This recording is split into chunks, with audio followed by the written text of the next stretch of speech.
On va accueillir le colonel Stéphane Clerc, qui est le directeur départemental adjoint des services d'incendie et de secours des Pyrénées-Orientales. Et je remercie Éric Belgiono, le directeur, que j'ai eu longuement au téléphone et en discutant avec Éric et Stéphane. Et vous avez d'ailleurs, dans le hors-série Feux de forêt qu'on vous a offert hier, un très très beau sujet, d'une part sur le brûlage dirigé. Je vous le disais, le brûlage dirigé, ça fait 2000 ans que ça existe. Il serait temps qu'on reprenne les fondamentaux et que le jour où il n'y a plus d'eau, et Stéphane va nous parler de la pénurie de l'eau, le département des PO est en souffrance. Le brûlage dirigé, c'est une solution, une économie de moyens, une économie de bonhommes, de camions, et on peut faire de belles choses avec une vraie prise de risque. Voilà. Et puis ensuite, on parlera on fera une table ronde avec le SDIS de l'Eure qui s'est préparé au feu de forêt. Voilà. Donc Stéphane, c'est à toi, je t'en prie. Bonjour à toutes et à tous pour ceux que je n'aurais pas vus. Par contre, il faut que je mette le... Tu fais échappe, sur le clavier en bas. Comme ça, tu reviens, fais échappe, tu vas revenir sur l'écran. Ah ben voilà. Qu'est-ce que vous... Là, va nous sauver la vie. Qu'est-ce que vous devez présenter? C'est le PDF? Ouais, celui-là, voilà, il est là. C'est celui-là. Hop là. On est bon, on est bon, on est bon. Affichage, on est bon. Ok. Alors j'en profite pour préciser certaines des présentations. Vous pourrez les récupérer. On vous enverra un lien. Elles seront disponibles et téléchargeables sur le site de soldatsdufeu.fr. Voilà, elles seront peut-être un peu édulcorées, mais en tout cas, les participants. Alors Stéphane, je ne t'ai pas demandé, mais voilà, si les invités peuvent récupérer une partie du PDF, ils vont me refaire la version. Voilà, mais vous pourrez tous les récupérer, bien évidemment, pour continuer ce partage. Stéphane, je t'en prie. Donc, rebonjour à toutes et à tous. On souhaitait, en discutant avec Carlo, vous parler un peu de l'expérience et un partage d'expérience. Il y a beaucoup de choses à faire encore, mais ça nous semblait intéressant de faire un point d'étape après 2 années de sécheresse qu'on a vécues dans le département et des problématiques d'eau qui commencent à poindre. Et c'est l'objet de cette présentation, de partager, et n'hésitez pas à poser des questions en interaction si vous avez besoin. Un petit rappel. Bien sûr, vous le savez tous et toutes, le rapport du GIEC, l'année dernière, en 2023, le 6e, propose des scénarios qui nous emmènent vers 2050-2100 avec, globalement, un réchauffement d'un climat qui va être plus chaud, plus sec, avec des éléments d'impact beaucoup plus forts. Le ministre Béchu parle de 4 impacts majeurs, de l'aridité sur la façade méditerranéenne, de la perte du manteau neigeux sur la façade est de la France, des inondations sur la partie nord et sur la partie ouest, le retrait de traits de côte. Donc on est sur un modèle, effectivement, qui nous emmène vers ça, et le dernier rapport donc, de l'année dernière, de 2023, laisse entendre que les contre-mesures qui auraient pu être prises en amont, pour l'instant, elles n'ont pas montré toute leur efficacité, que les courbes de montée de température oscillent entre 1,5, 2, 3 ou 4 degrés complémentaires. Alors qu'en est-il dans le territoire des Pyrénées-Orientales? 2 ans. 2 ans avec une sécheresse qui a atteint parfois 68% de déficit par rapport aux 10 années de référence. Donc quelque chose qui va durer dans le temps et qui donne une trajectoire. La deuxième chose aussi, vous le voyez sur la partie haute, c'est aussi un territoire qui va être de plus en plus touché par la sécheresse et par l'aridité. Donc ça, c'est le constat de ces années-là. Et là, ce qui était intéressant, c'est que c'est un contexte en fait départemental qui va faire de ce département un département précurseur. Alors pas que dans le domaine pompier. En fait, les pompiers, on n'est qu'une des composantes du système de gestion de l'eau. Puisque en fait, cette sécheresse, cette aridité va jouer sur le cycle de l'eau, mais sur la totalité du cycle de l'eau et sur la vulnérabilité. Donc simplement ce petit graphique pour vous dire que depuis 2 ans, effectivement, voilà la courbe de 2021-2022 et la courbe médiane sur les 10 dernières années. Et voilà quelle est la situation du département à l'heure d'aujourd'hui. Et donc c'est pour ça que, à nos sens, on peut être précurseur là-dessus et que le ministre de l'Environnement et de la Transition écologique est descendu depuis 2023 au moins 4 fois dans le département pour appuyer les problématiques de résilience vis-à-vis de l'eau. Alors un constat, pour relier cette problématique de l'eau, bien sûr, au problème de feu de végétation, ce qui nous intéresse, il y a 4 impacts potentiels que nous, on a identifiés pour l'instant, qui concernent, il y en a d'autres, hein, par exemple la rétractation des sols en est un, mais nous, notre sujet, c'est les feux de forêt. C'est l'impact sur l'eau potable. Et en fait, pour avoir assisté depuis 2023 avec le préfet Furcy, et puis maintenant avec le nouveau préfet qui est dans les PO, quand on parle d'eau potable, on parle de choses qui rendent les gens très agressifs. On est sur le partage des usages. On est sur la lutte pour la vie. C'est vraiment ça qu'il faut comprendre. Et quand le préfet Furcy a fait ses premières assises de l'eau en mars 2023, qu'il a réuni autour de la table de manière, j'ai trouvé assez périlleuse, mais à la fois avec beaucoup d'allant, l'ensemble des acteurs du territoire autour de la table, qu'ils soient des élus, qu'ils soient des techniciens, de l'État, des collectivités territoriales et l'ensemble des partenaires industriels, il a mis tout le monde autour de la table et tout le monde a pu discuter des usages de l'eau. Et c'est grâce à cette prise en compte très tôt de cette gestion de crise qu'on a pu passer en fait l'été 2023 et 2024, enfin 2023 et 2022, sans s'écharper en fait au sein du département, entre l'ensemble des acteurs.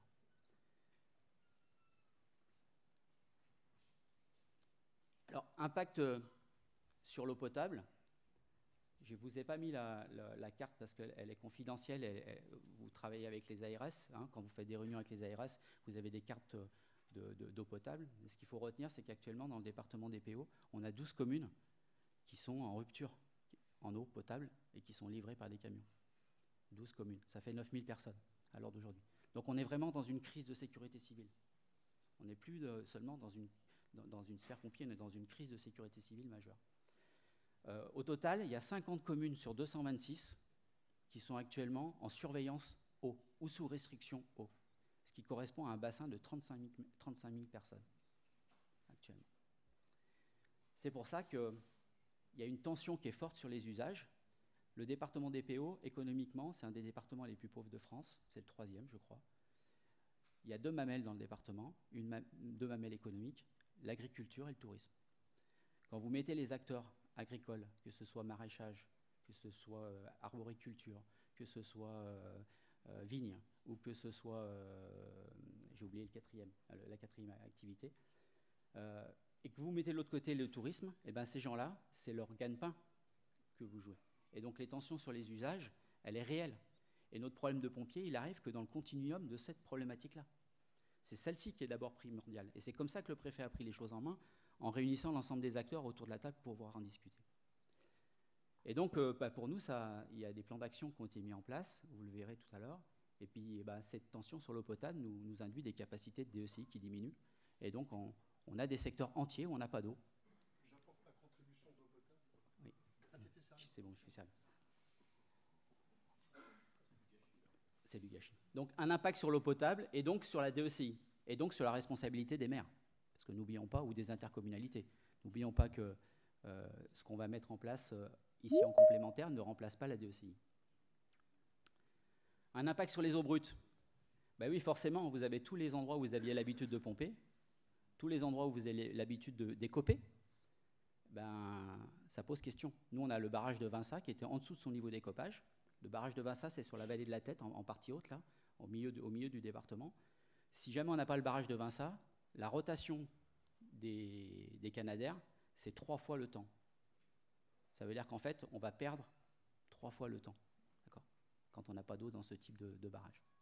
Donc, une problématique sur nos capacités de pompage dans les eaux brutes, parce que la vallée de la Glie, qui va servir de référence, il y a 3 fleuves dans le département. Il y a un fleuve au nord qui s'appelle la Glie, un fleuve au milieu qui s'appelle la Tête, un fleuve au sud qui s'appelle le Tech. Et la Glie, au nord, il n'y a plus une goutte d'eau dans l'étiage. Il n'y a plus d'eau. Et ça sert de référence actuellement au ministère de l'écologie. Et vous verrez, il y a tout plein de reportages sur TF1 qu'on a vu là-dessus. Donc ça met en mal nos capacités de pompage, ça met à mal tout notre réseau d'écopage, et bien sûr, toute notre problématique d'indicateurs IH qui forcément est impactée par cette sécheresse superficielle. Et enfin, la carte date de mai, un impact sur les nappes phréatiques aussi. Les nappes phréatiques profondes, dans le département des PO, ces nappes sont déficitaires depuis maintenant plus de 2 ans et elles continuent à l'être, puisque les pluies qu'on a eues là récemment n'ont permis que de retarder la saison. Donc le directeur était à l'ouverture de la saison hier. Pour nous, on l'a repoussé de 15 jours. Donc on va réouvrir la saison et le dispositif à partir du 15 juin. Mais les eaux profondes sont vraiment déficitaires. Et donc on a nos capacités de captation. L'eau potable, dans les PO, c'est 80% de captation sur ces eaux-là. C'est-à-dire que l'eau potable correspond, 80% de l'eau potable est ponctionnée sur ces nappes phréatiques. Donc vous avez un impact systémique sur l'ensemble des ressources. L'eau potable représente, dans la consommation annuelle des PO, c'est 300 millions de mètres cubes. Sur les 300 millions de mètres cubes, vous avez 16%, c'est de l'eau potable, et vous avez 83%, c'est l'agriculture. Voilà. Ça, c'est pour donner les chiffres un peu macro du département.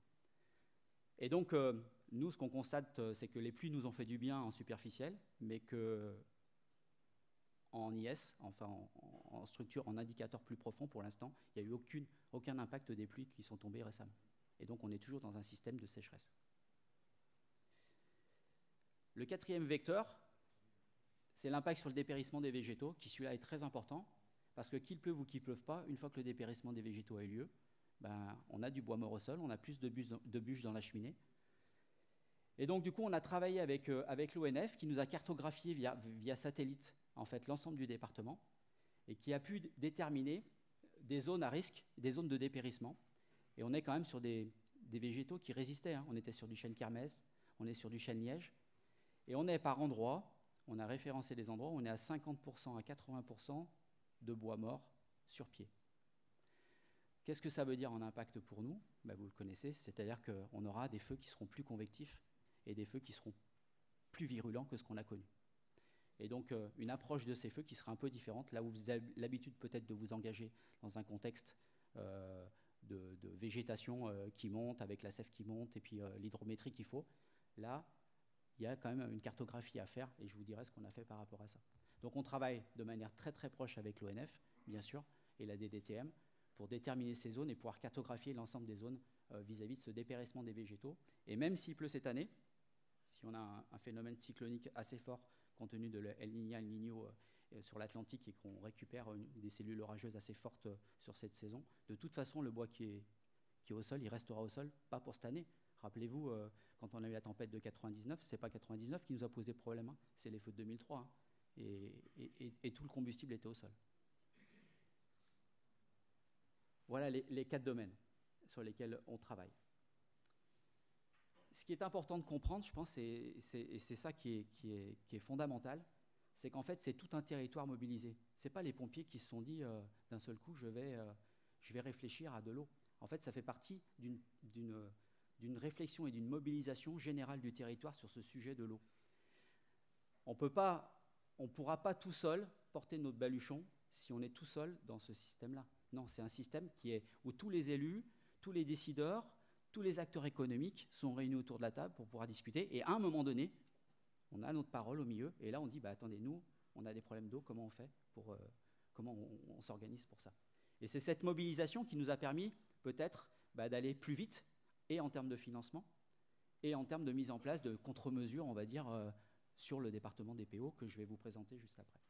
Donc vous le voyez, il existe, fait par le ministère de la Transition écologique, un plan de résilience pour l'eau dans le département, qui est spécifique, et qui définit le département des PO comme un département précurseur. Le département, bien sûr, fait aussi ils ont créé en fait ce qu'on appelle Labo PO, donc c'est des séminaires d'innovation dans lesquels il y a des thématiques, et la thématique principale, elle était sur l'eau sur l'année dernière. Donc tous les territoires sont mobilisés, et cette mobilisation, elle est essentielle si on veut réussir. Parce que si vous n'avez pas l'appui du préfet qui va prendre l'arrêté d'exemption, qui va vous mettre dans l'arrêté qu'il faut, si vous n'avez pas l'acteur économique qui est sensibilisé et qui va se dire « ouais, moi je vais faire une innovation avec vous, je vais faire quelque chose », c'est beaucoup plus difficile à mettre en œuvre dans un temps réduit. Donc cette mobilisation, elle est essentielle autour de cette mobilisation collective. Quels étaient les objectifs visés, nous, en tout cas, dans la partie SDIS? Ce qu'on a fait déjà, hein, réserver l'emploi de l'eau potable à la consommation humaine. Sur le feu de Cerbère, il y a 2 ans, qui est un feu qui se trouvait en bord de mer, on n'a pas du tout pompé sur la DECI locale. parce qu'on était déjà en souffrance, on a pompé de l'eau de mer. Et quand les colonnes extérieures sont arrivées, on leur a dit non, c'est de l'eau de mer. Donc ça veut dire qu'aussi, c'est une source. On verra ça tout à l'heure.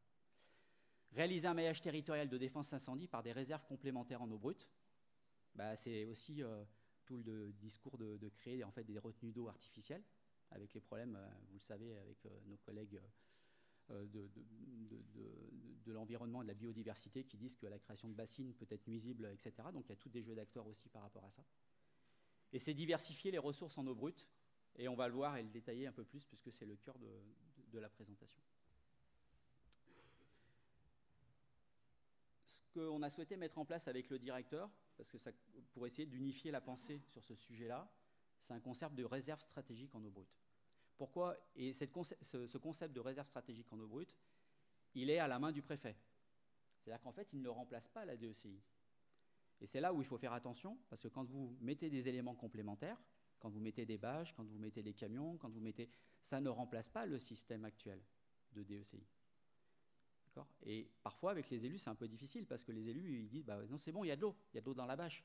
Oui, mais le feu urbain qu'il y a au cœur du village, comment je l'éteins? D'accord? Donc en fait, ce concept de réserve stratégique en eau brute, il avait deux fonctions. Un, de dire que c'était quelque chose en plus de l'existant, et deux, que c'était à la main du préfet. D'accord? À la main du DOS.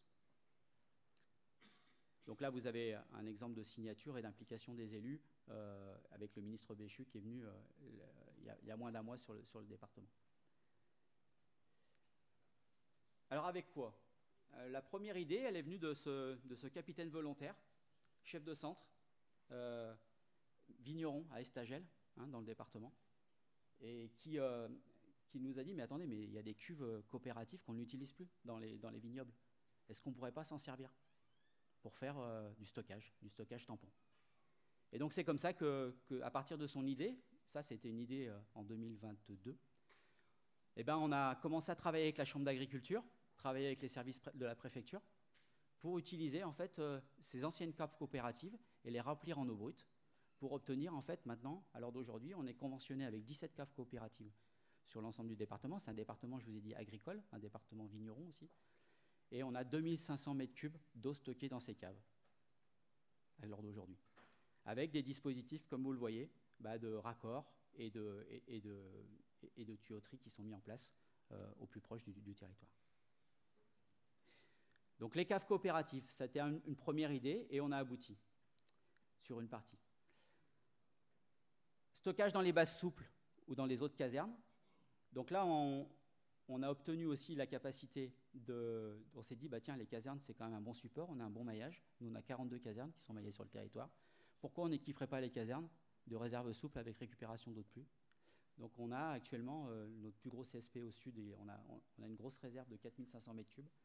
Et on commence à se doter, avec l'aide de l'État et le fonds vert, notamment, parce qu'on obtient des financements croisés sur ce type de démarche. C'est pour ça que c'est intéressant d'avoir une vision globale, parce qu'en fait, vous allez chercher des financements qui ne sont pas des financements forcément du conseil départemental pour le titre des pompiers, mais du conseil départemental au global ou de l'État sur ce type de projet.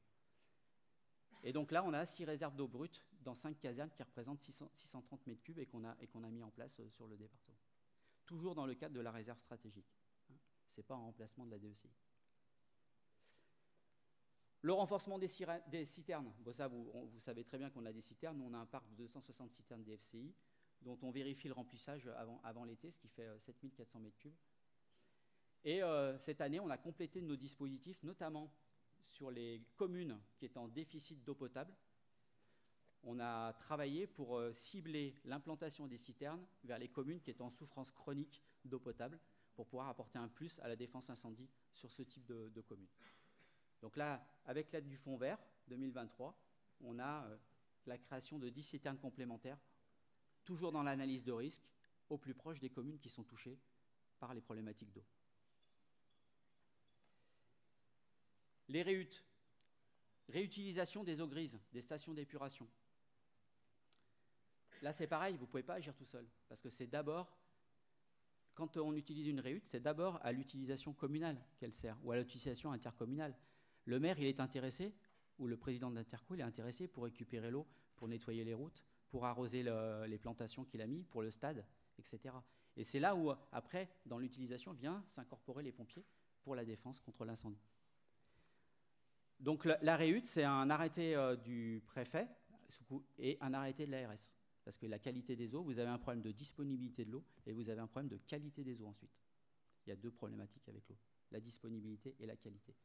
Donc là, au niveau sanitaire, ce sont des eaux grises qui sont quand même avec une classe, on appelle ça classe A, qui sont assez hautes et qui permettent en fait de l'utiliser. Nous, on a un article qui est prévu dans l'arrêté préfectoral qui permet d'utiliser l'eau principalement sur les incendies, pour rien d'autre, pas pour laver, pas pour rien faire, pour uniquement les incendies, et si possible, dans l'arrêté, à ne pas mettre dans les zones exposées à la population.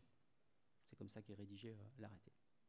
Donc on a trois stations d'épuration qui ont été dotées de matériel, Argelès-sur-Mer, Bagnoul, Saint-Cyprien. On s'en est servi sur le feu de Saint-André. Le feu de l'année dernière, on a eu 400 hectares en périurbain sur le secteur d'Argelès, et on a utilisé, heureusement qu'on l'avait eu, parce qu'elle a un débit de 60 mètres cubes heure. Cette station, elle nous a permis de se réapprovisionner en eau grise.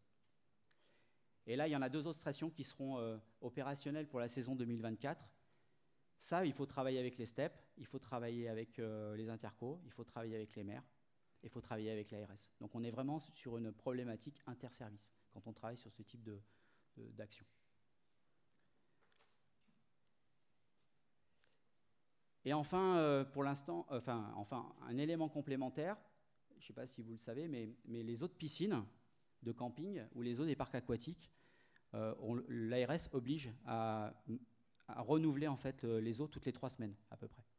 Donc du coup, l'idée des campings, c'est venu d'eux. Hein. Autour de la Réunion, c'est venu des campings. C'est pas venu des pompiers, en fait. Et c'est là où l'intelligence collective, elle fonctionne. Et les campings ont dit, mais attendez, nous, on rejette l'eau. Est-ce qu'on ne pourrait pas trouver un dispositif où on vous stocke l'eau plutôt que de la rejeter directement dans la nature? Et donc là, c'est pareil. Il y a eu du soutien de l'État et du soutien des collectivités territoriales, et parfois des investissements propres des campings qui, pour complémenter leur défense incendie propre et en même temps nous apporter en fait de l'aide sur ça, ont installé en fait des bâches incendie. Et on a des bâches de 30, 60 ou 120 mètres cubes ou 90 mètres cubes. Et on a 24 campings qui sont équipés. Juste pour mémoire, sur le secteur d'Argelès, c'est la plus haute concentration de campings au mètre carré en Europe. Il y a 56 campings sur la commune d'Argelès, ce qui nous pose, vous l'avez compris, en termes de feux de forêt et d'interface urbaine avec une déprise agricole qui est en augmentation et une carbonisation de plus en plus forte, des problèmes, bien sûr, d'évacuation de population.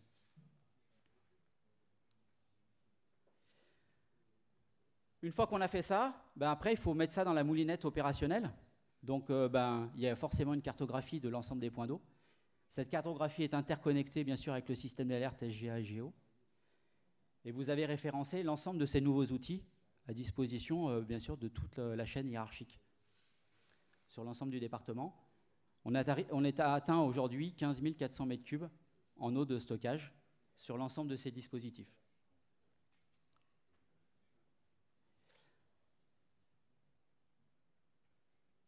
On a créé aussi un atlas DFCI départemental, papier, en plus, bien sûr, de tout ça, pour un peu faire focus sur les secteurs opérationnels.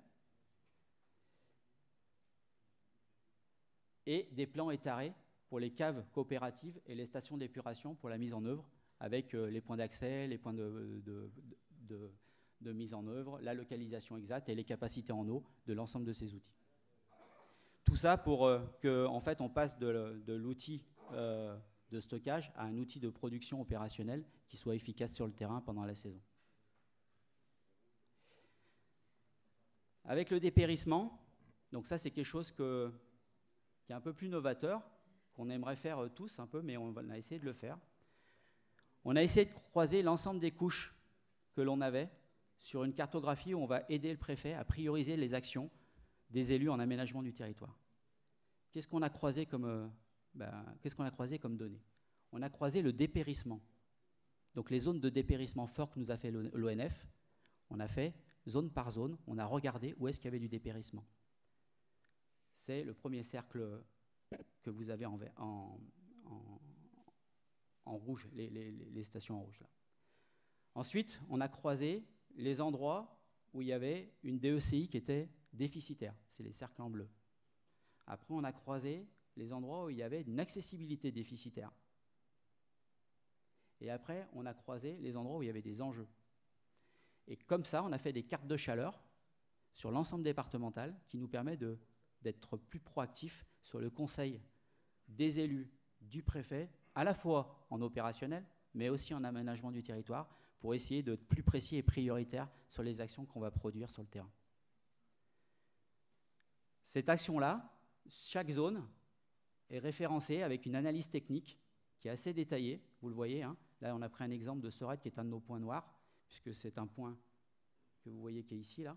Et les gros feux, le gros feu de 76 qui avait fait 9000 hectares, qui avait brûlé tout le massif, le piémont du massif des Canigoules était parti de là.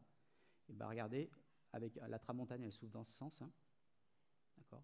Alors là, on voit qu'on a un point noir et qu'on a du dépérissement de végétaux à hauteur de plus de 50%. Voilà, donc on va agir, nous, sur ces points-là, puisque le feu des Alpes de 76, il a pris là, il est passé là, et après il a fait toutes les Alpes jusqu'en Espagne. Donc voilà où nous conduit un peu l'anticipation sur ce type de produit et sur la notion, bien sûr, de capacité en eau, les cercles bleus. Deuxième point aussi, dans la mise en œuvre opérationnelle, on a changé notre doctrine opérationnelle pour cet été. Nous, on avait une doctrine un peu particulière. Nos CCF, notre premier GIF, il y avait toujours un CCGC en doctrine d'attaque qui était couplé au premier GIF. Donc on a 7 CCGC et on avait, sur nos 7 premiers GIF, on avait un CCGC par GIF.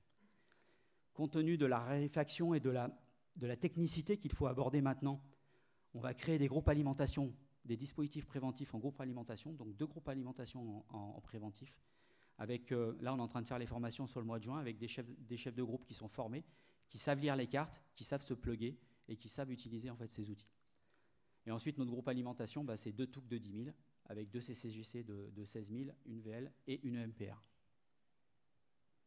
Voilà, donc on est obligé aussi de s'adapter de quelque chose qui était plus réactif à prendre maintenant la proportion de faire un secteur alimentation en pied sur l'ensemble de notre sectorisation fonctionnelle sur les secteurs, sur les feux de forêt. Ensuite, j'aborde 2 sujets que nos prédécesseurs nous ont laissés. Donc là, je tire tous les enseignements. Je ne fais que reprendre les enseignements que moi j'ai trouvé très bien quand je suis arrivé dans le département des PO. Il y a 2 choses aussi qui concourent à l'usage de l'eau. C'est l'emploi de la haute pression, qu'utilisent depuis très longtemps les Catalans et que les PO utilisent aussi depuis très longtemps. Et qui a un outil supplémentaire, il ne faut pas le voir comme l'outil idéal, puisqu'il y a quand même ses limites, notamment les limites de protection d'attaques massives en débit, mais qui présente quand même d'énormes avantages sur la capacité d'économie d'eau, puisqu'on est sur du 400 litres minute à 40 bars. Hein.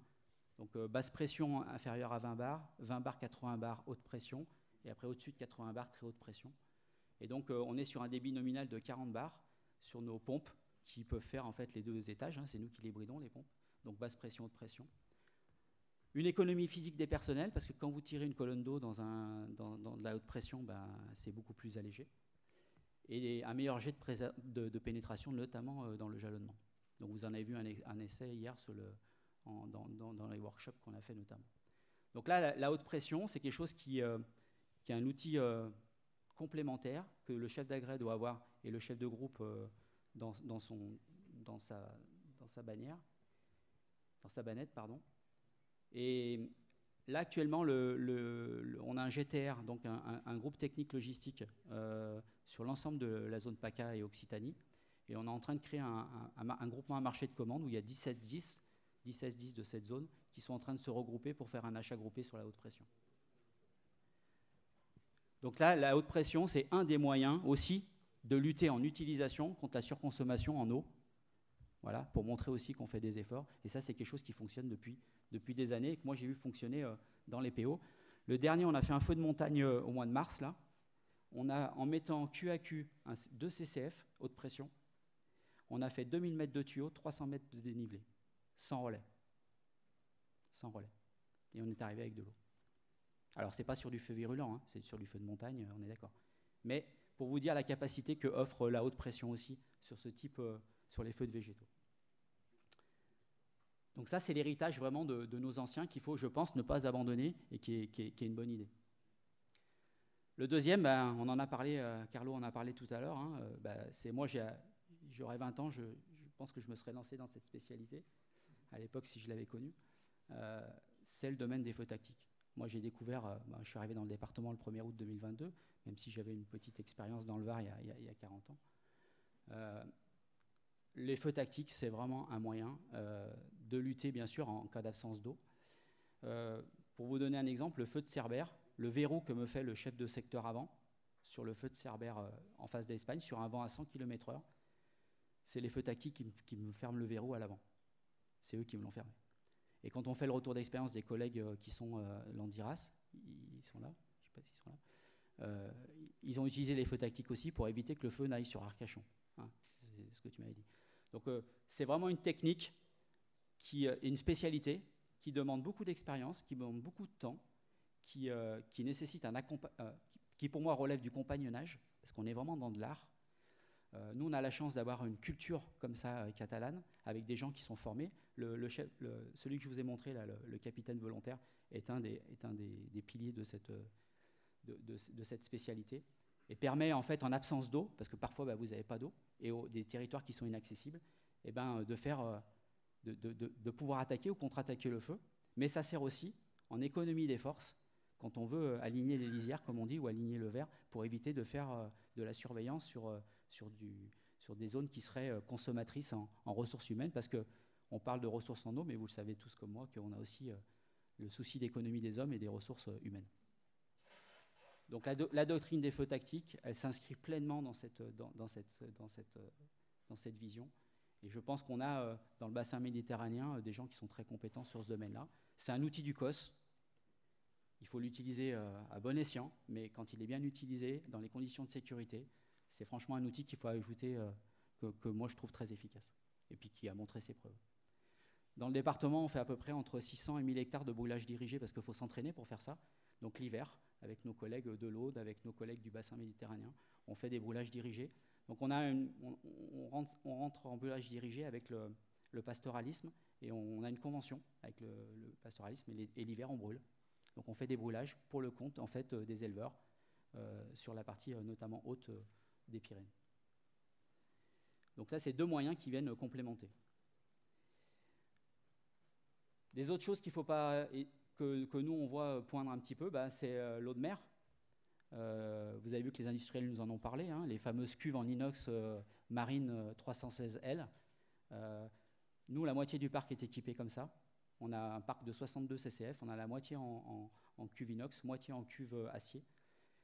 Et en termes de fonctionnement et de maintenance, même si c'est plus cher à l'achat, je peux dire que vous vous y retrouvez en termes de qualité de maintenance et de continuité opérationnelle de l'outil. Donc réfléchir à la cuve inox, au corps de pompe inox ou bronze, pour lutter contre ça, parce qu'on va pomper de l'eau de mer, c'est sûr. Et puis, bien sûr, les moyens complémentaires, hein, armer un peu plus en puissance lourde, notamment pour amener de l'eau, bien sûr. Et puis, on s'aperçoit qu'en périurbain, compte tenu de la déprise agricole, de l'augmentation des enjeux, on a besoin d'une frappe lourde et rapide qui puisse intervenir en périurbain, parce que c'est des feux qui sont très rapides et qui viennent tout de suite se coller sur les enjeux. Donc, on a, dans le département des PO, on a bénéficié bien sûr du pacte capacitaire, et dans ce pacte capacitaire, on a investi, la présidente a investi dans ce pacte capacitaire en relation avec l'État. Donc un groupe lourd, un DIR complet. Donc dans 5 ans, on aura un DIR complet dans les PO, 4 CCF lourds, 4 CCFS, pardon, plus une UMR, pour aussi augmenter notre capacité d'intervention la nuit, en soutien de nos brûleurs sur du retardant, et pouvoir travailler la nuit. Voilà les pistes que l'on a proposées. Si je résume dans un tableau un peu synthétique, parce que tout ça semble un peu dispersé, mais on essaye de réfléchir d'une manière un peu plus globale, hein, sur l'ensemble. Donc la prévision, bien sûr, sur les usages de l'eau, actuellement on est beaucoup interrogé, l'ONF est beaucoup interrogé sur le type d'essence qu'on replante. Je pense que c'est un débat aussi. Hein, alors ça ne concerne pas forcément les pompiers, mais ça nous concerne dans un deuxième temps. Sur la prévision en réserve stratégique, je vous l'ai dit, donc des stocks tampons, des réserves souples, fixes, les citernes des FCI. Et là, la prochaine, je vous l'ai mis en pointillé, hein, la prochaine étape, on va travailler en fait avec les réseaux d'irrigation dans les PO, parce qu'on a un gros réseau de canaux et un gros réseau d'irrigation agricole sur lequel on va essayer de se plugger, comme le font d'ailleurs des collègues, j'ai discuté avec un collègue de l'Indre, ils le font déjà eux avec les agriculteurs. Donc on travaille avec la Chambre d'agriculture pour essayer de se plugger là-dessus. Et puis on va travailler avec aussi les intercommunalités parce qu'il y a des anciennes steppes qui sont abandonnées et dont on aimerait utiliser les lieux de stockage. Bien sûr, il y a un impact sur les techniques opérationnelles, bien sûr sur le groupe Alim, sur les feux tactiques, sur la HP. Et puis quelque chose qui arrive, hein, que nos collègues du Var, notamment le contrôleur général Groin, a initié suite au feu de Gonfaron et qui commence à faire sens un peu pour tout le monde, c'est le concept de défendabilité. C'est-à-dire qu'à un moment donné, comme je vous l'ai vu la cartographie là tout à l'heure, si on n'a pas d'eau, si on n'a pas d'accessibilité, si au sol il y a du bois mort, et s'il n'y a pas d'OLD, à un moment donné, la question se pose. Les Catalans le font déjà depuis très longtemps. Ils n'attaquent pas forcément les feux si les conditions ne sont pas réunies. On laissera brûler, on évacue la population. Et ce concept de défendabilité, je pense qu'il est vraiment à développer parce que, compte tenu des risques aujourd'hui, on ne peut pas perdre une vie humaine d'un pompier pour aller défendre quelque chose qui est en cabanisation, qui n'est pas accessible, qui n'a pas d'eau. Ça devient compliqué. Et enfin, donc, le matériel, les citernes, on l'a dit, sur les pompes, les appuis groupes lourds. Et enfin, les drones aussi, j'en ai pas parlé. Par le biais du Fonds Vert aussi, on a obtenu 4 drones. Donc, on a monté une équipe drone depuis 2 ans, qu'on utilise sur 2 axes, 2 missions principales. La première mission, c'est la dissuasion. On ne le dit pas, mais quand il y a des risques maximums et quand on sait qu'on a une pression forte incendiaire sur un secteur, parce qu'on a monté un groupe avec le procureur, ça s'appelle le GLTD, c'est un groupe où on se réunit tous les 2 mois avec le procureur, c'est piloté par le procureur, où on liste tous les feux d'origine criminelle en relation avec les services de l'ordre, les FSI. Et grâce à ça, on a fait diminuer la pression incendiaire sur 2023, c'est comme ça qu'on est passé, on a arrêté 2 incendiaires, dont un pompier volontaire. Et on utilise les drones. Quand on sait que dans un secteur, on a une dissuasion, on fait voler nos drones, on dit qu'on surveille le massif, mais c'est pour montrer qu'on a de la présence physique et on économise les hommes. Le deuxième point du drone, c'est l'économie de ressources après à la surveillance du feu, où là, ça nous permet de spotter en fait, les points chauds et d'être beaucoup plus efficace et réactif sur la surveillance des lisières, dégager nos moyens pour se remettre dispo et recouvrer notre potentiel opérationnel. Voilà en synthèse les expériences. Je vous remercie de votre attention. Si vous avez des questions.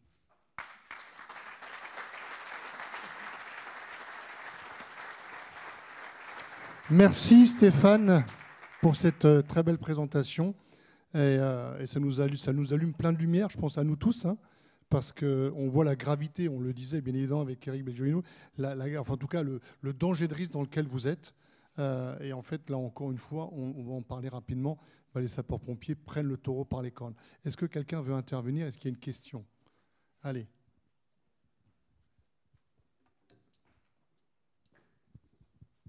Ah, t'as un micro. Ah, super, merci.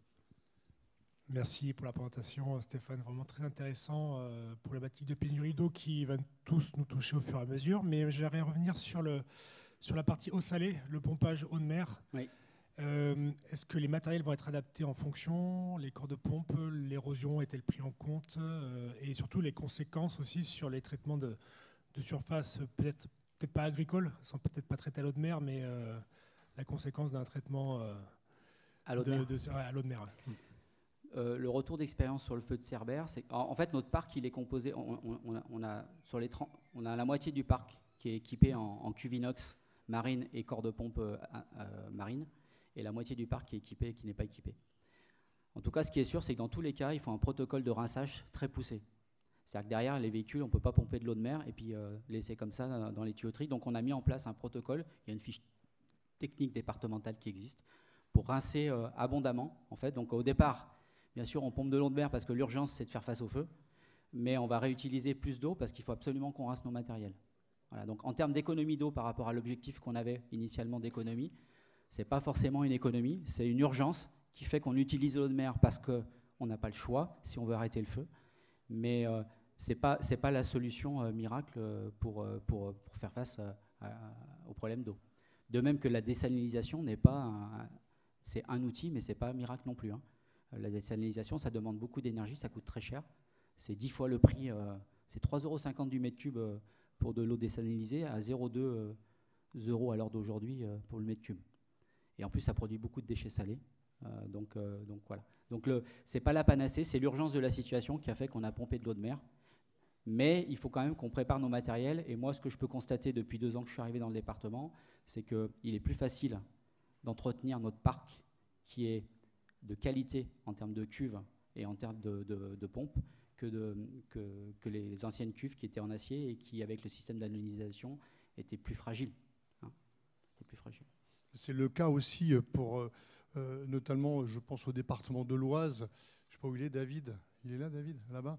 Quand ils ont conventionné avec les agriculteurs pour les cuves à lisier, c'est pas de l'eau très très propre. Donc après, il faut penser à tout ça. La Gironde l'a fait aussi. On peut aller chercher de l'eau brute ou de l'eau sale, mais il y aura des conséquences pour le matériel. Mais je crois qu'il faut garder ce que Stéphane dit, c'est de l'urgence. C'est une réponse opérationnelle urgente, mais enfin, il n'y a rien de gratuit. Mais une chose est sûre, c'est que la part du feu, il faudra la faire tôt ou tard. Est-ce qu'il y a une autre intervention ?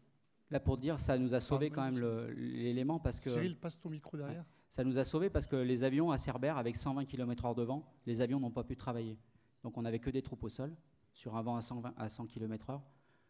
Si on n'avait pas eu d'eau, on aurait séché les... Parce qu'après, quand vous pompez dans un village, actuellement dans les PO, si vous pompez toute l'eau potable, derrière, vous avez une crise de sécurité civile qui s'initie. Voilà. Et donc, celle-là, elle sera encore plus dure à gérer parce que quand vous avez une population de 5 000, 6 000 personnes à alimenter en eau tous les jours, bah, c'est une autre logistique départementale. Voilà. Mais avec un paradoxe aussi, hein, parce que, alors on va t'écouter, mais je me disais qu'à force de récupérer l'eau de pluie, à force de récupérer l'eau des stations d'épuration, elle ne va pas dans le sol et nos nappes, elles vont se vider. Donc voilà, il y a des choix à faire. Non, mais j'entends bien, Stéphane. On t'écoute. Bonjour, merci mon colonel. Capitaine Léali du SDIS 33, je suis aux techniques et à la logistique. Concernant l'utilisation des eaux de steppe, derrière, là aussi, il doit y avoir un protocole de décontamination, j'imagine. Est-ce que vous pouvez partager ce que vous avez mis en place ? Alors, il n'y a pas de protocole de décontamination par rapport à ça. Il y a du rinçage, tout simplement, rinçage mousse. L'eau sanitaire qui sort, elle est de qualité A, en fait, donc c'est une qualité qui est supérieure par rapport à des systèmes. Et donc, elle nous garantit, enfin l'ARS fait une exception pour cet usage-là. Et en fait, on est simplement sur de l'usage du rinçage habituel. Voilà. On n'a pas pris, nous, pour l'instant, on n'a pas eu d'éléments plus probants que ça que de rincer les cuves qu'on utilise. Et l'impact social sur les personnels ? Pour l'instant, c'est pas un sujet, pour l'instant. J'ai une autre question. Mais peut-être que ça pourra le devenir. Mais pour l'instant, ça n'en était pas un. Devant l'urgence de la situation, l'avantage d'être dans l'urgence, comme on l'est actuellement, c'est qu'on n'a pas de solution miracle, mais il faut faire des choix. Et les choix qui sont pris par les pompiers, pour l'instant, en tout cas des PO, c'est d'avoir de l'eau dans les camions pour pouvoir faire leur métier. Donc effectivement, ça pourra être une question à laquelle on n'avait pas forcément, d'ailleurs, merci de la poser, on n'avait pas forcément pensé. J'ai une autre question. Vous renforcez votre maillage avec les citernes. Cette eau, au final, vous la prenez où ? En fait, on la prend dans les eaux brutes quand on est en surcapacité. Par exemple, là, il n'y a plus actuellement. Tout le barrage de Vinçage, je vous ai dit, où on était en dessous du niveau d'écopage, parce qu'il y a une altimétrie qui est considérée sur ce type de barrage.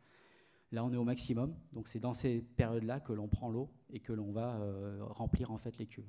Donc, si tant est que, bien sûr, le système déficitaire, il nous permette de faire venir de l'eau là-dessus.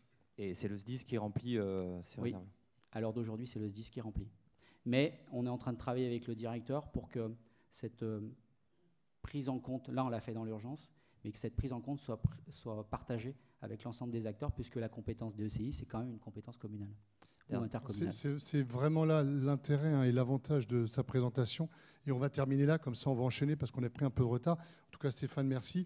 Mais retenez ça, on le dit souvent, vous n'êtes que l'un des acteurs, l'intelligence collective. C'est aussi l'interservice qu'on prône depuis tout le temps. Alors, comme le dit un de mes amis, l'interservice, c'est un peu l'Arlésienne, hein, et on en parle beaucoup, on ne la voit jamais. Aujourd'hui, elle existe, mais ce qui me passionne et ce qui me fascine, c'est le poids des sapeurs-pompiers et le poids qu'on doit avoir en France. Ce que vous êtes capable d'apporter, de convaincre, on le disait avec la Gironde, hein, les propriétaires forestiers. Là encore, tu parles de l'agriculture. Alors peut-être qu'il faudra qu'ils arrêtent de planter des mangues et des kiwis. Peut-être ça changera aussi la donne, parce que là aussi, hein, il y a des dérives. Mais en tout cas, le sapeur-pompier est l'acteur. Et aujourd'hui, par rapport à la première carte que tu nous as montrée, donc moi j'ai compris qu'on va tous mourir dans d'horribles souffrances. Il y aura trop d'eau dans le nord, plus de plages en Bretagne, mais on est dans un système de rupture. Il y a des ruptures partout.